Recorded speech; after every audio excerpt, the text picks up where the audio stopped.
Assalamualaikum warahmatullahi wabarakatuh. Selamat datang kembali para sahabat akad tani dimanapun Anda berada. Nah, semoga kita semua diberikan kesehatan oleh Allah Ta'ala dan rezeki yang mencukupi. Amin. Jadi tanpa terasa kita sudah berada di penghujung Ramadan. Nah, malam ini adalah malam 29 Tarawih. Jadi malam besok kita akan memasuki malam Hari Raya Idul Fitri. Nah, sebelum itu aku ingin mengucapkan minal aidin wal faidin, mohon maaf lahir dan batin. Nah, di sini para petani semua pasti membutuhkan yang namanya sprayer untuk menunjang kebutuhan kita di perkebunan. Nah, bagi para sahabat tani yang masih menggunakan sprayer elektrik yang tipe gendong, nah di sini aku ingin memperkenalkan sebuah alat, yaitu sprayer yang lebih efektif daripada sprayer elektrik gendong. Nah, jadi sebenarnya aku udah pernah membuat video tentang sprayer ini, tapi ini adalah versi yang lebih powerful dari yang kemarin. Nah, mungkin ada di antara kalian yang ingin merakitnya sendiri untuk agar lebih hemat. Nah, jadi akan aku perkenalkan alat-alatnya dan berapa total biaya pembuatannya. Nah, baiklah, simaklah video ini sampai dengan selesai. Nah, baiklah, mari kita lihat apa aja alat-alat yang kita butuhkan dan bagaimana cara perakitannya ya. Sebenarnya kalau kalian punya duit lebih bisa beli yang sudah dirakit, banyak dijual di toko online. Namun kalau kita ingin menghemat, ini saya rasa bisa menghemat sekitar 200 sampai 300 ribuan kalau kita rakit sendiri. Dan ini caranya cukup gampang, semua orang pasti bisa. Oke, kita akan buka ya. Nah, ini alat-alat yang aku sering pergunakan. Kita pindahkan dulu.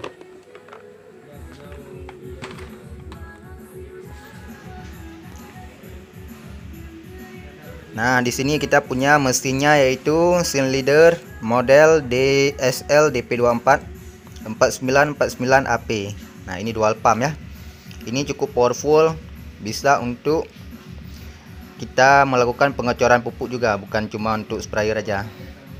Nah, ini cukup cepat kerjaan kita nanti. Lalu kita butuh, sebentar. Ini harganya dual pump ini sekitar 200 ribuan.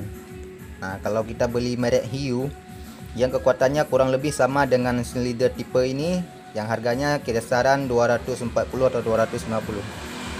Kalau saran saya pilih aja Seed Leader ya, karena udah aku buktikan lebih tahan. Oke.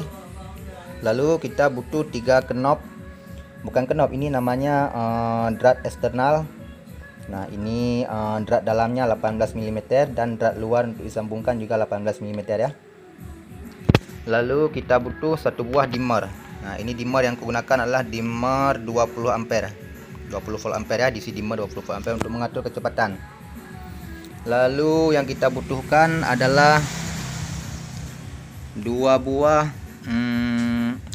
ini slip lock ya, atau bisa juga disebut dengan pneumatic. Slip lock ini harganya aku beli 20.000 per satu biji.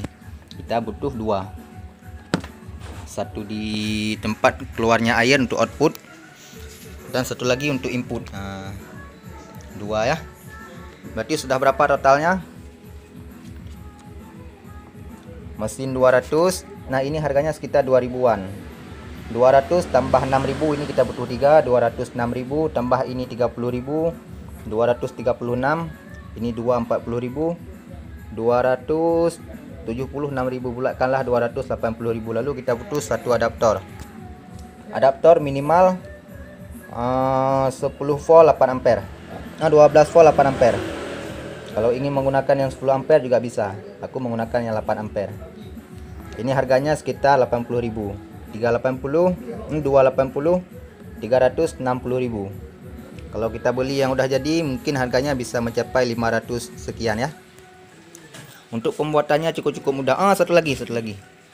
Ini juga kita butuh.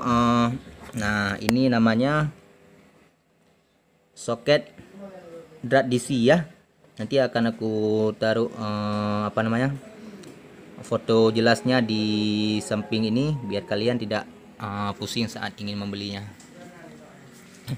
Untuk cara perakitannya cukup mudah ya kawan-kawan.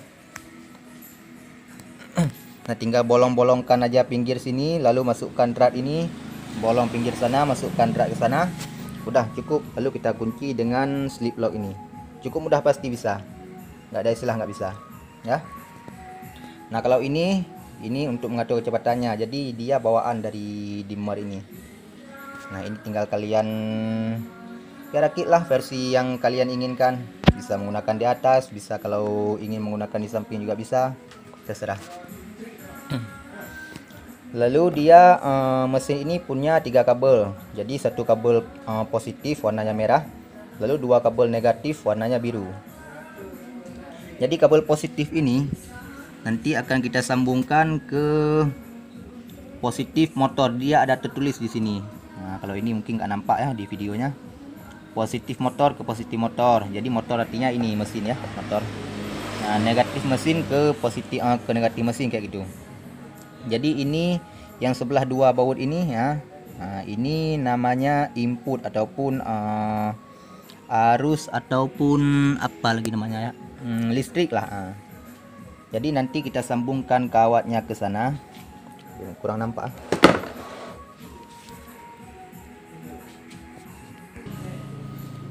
Nah, untuk inputnya, nah kita sambungkan ke sana. Lalu kita sambungkan ke sini, negatif ke negatif, positif ke positif. Pasti bisa ya, pasti bisa. Nggak ada istilah nggak bisa. Nah, ini untuk melubanginya kalian pakai apa aja, pakai gunting, pakai pisau, terserah. Nah, itulah sedikit reviewnya. Kalau ada ingin yang merakitnya. Nah, untuk pengetesannya akan kita mulai nanti saat eksekusi, yaitu sekitar beberapa hari setelah lebaran. Nanti aku akan mulai melakukan pindah tanam cabai Ortuis 212 ya. Nah, disitulah nanti kita akan memulai pengetesannya. Sebenarnya pengetesannya udah pernah aku lakukan kemarin, cuma mesinnya bukan mesin ini, dia menggunakan mesin yang satu mesin atau single pump ya. Jadi kalau single pump itu untuk sprayer dia udah lebih dari cukup, tapi kalau untuk melakukan pengecoran pupuk agak sedikit lambat karena keluaran debit airnya sedikit kecil. Kalau ini cukup besar, ini cukup kencang. Ini keluaran debit airnya bisa kita lihat di sini sekitar berapa? 10 sampai 14 liter per menit. Nah, ini cukup kencang. Kalau kita gunakan untuk spray tanaman mungkin nggak akan kita gunakan sampai powerful ya. Untuk setengah aja udah cukup.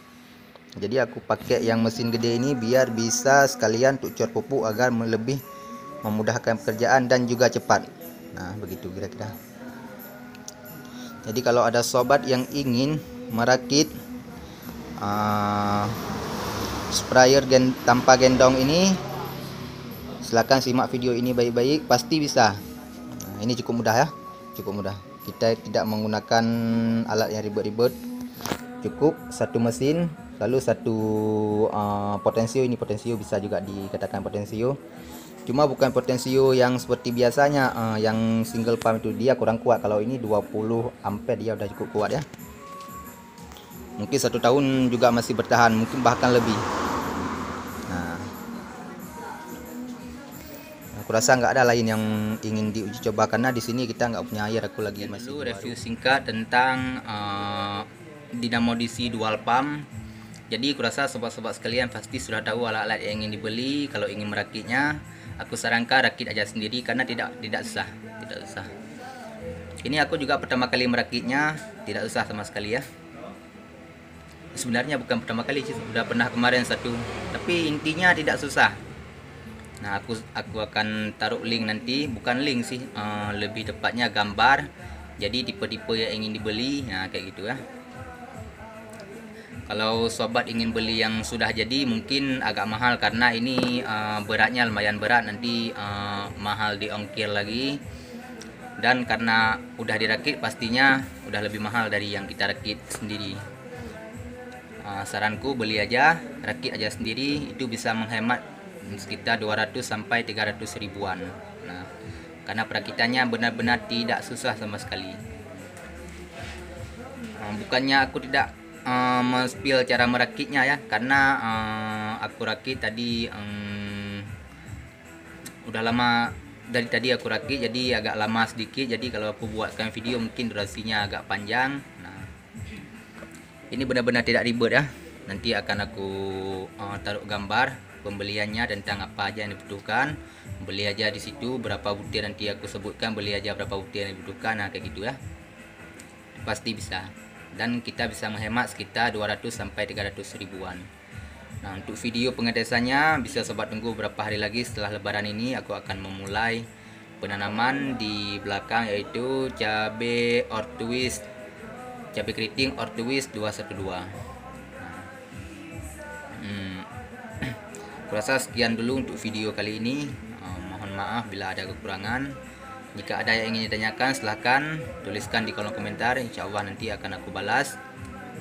Baiklah, assalamualaikum warahmatullahi wabarakatuh.